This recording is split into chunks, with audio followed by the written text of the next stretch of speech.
Those responsible for steering the course of our nation lack the humility and the character this movement demands of leaders. What we have seen since the beginning of the year is a descent into tyranny and a brazen abuse of power. Those entrusted with power appear determined to destabilize what is left of our political institutions and have committed themselves to obliterating the guardrails of constitutional governance.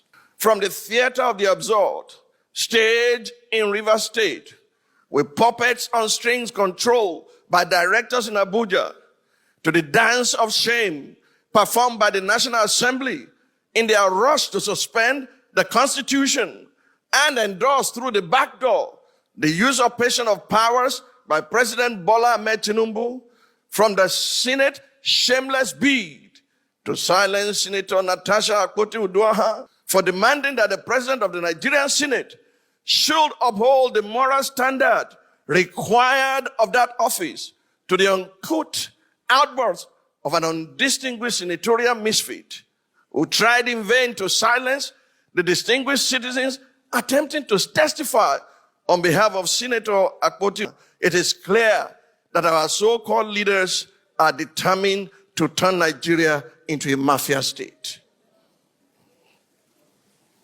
The two main contenders in the ongoing institutional immorality Olympics are the executive and the legislature.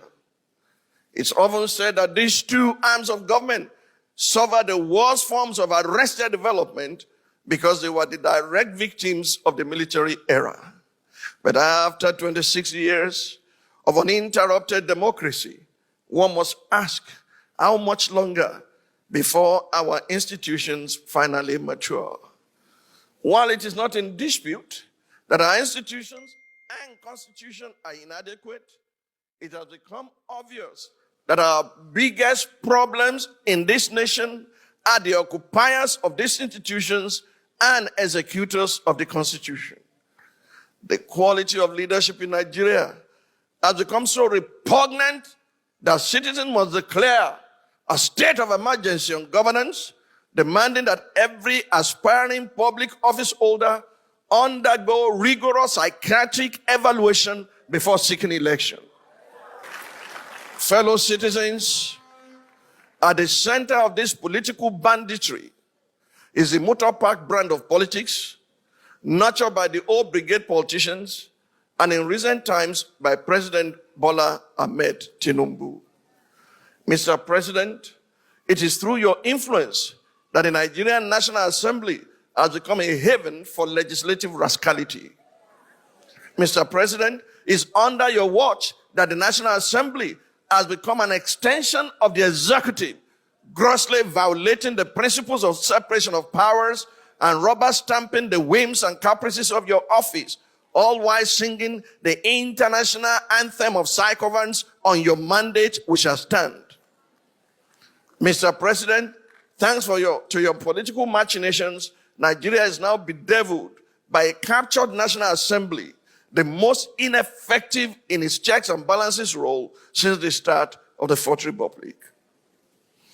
This National Assembly, the 10th, has by its unconstitutional endorsement of the president's abuse of powers proven to be the most spineless in our recent history. Through its actions and inactions, the National Assembly has in effect become the 48th member of the president's cabinet, while a cabinet minister has more or less become a third-time state governor in Rivers State, pampered by the indulgences of the president. Recent events have made it clear to Nigerians that had this assembly been in place in 2006, when the third-term agenda was proposed, our democracy would have since morphed into one of Africa's lamentable tales of sit-tight dictatorship.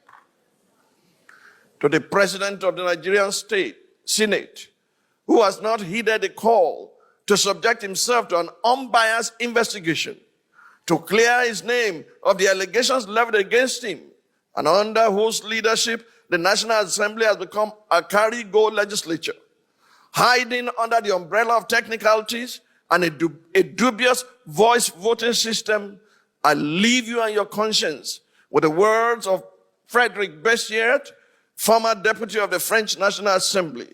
He said, and I quote, "When plunder becomes a way of life for a group of men in a society, over the course of time, they create for themselves a legal system that authorizes it and a moral code that glorifies it."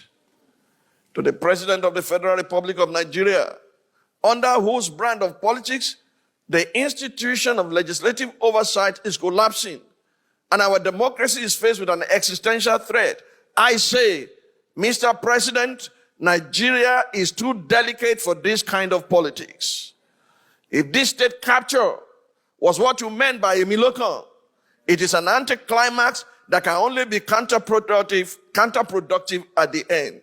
I urge you, Mr. President, to think deeply and reflect on these words. No man is wise enough, nor good enough to be trusted with unlimited power. Mr. President, please stop playing God.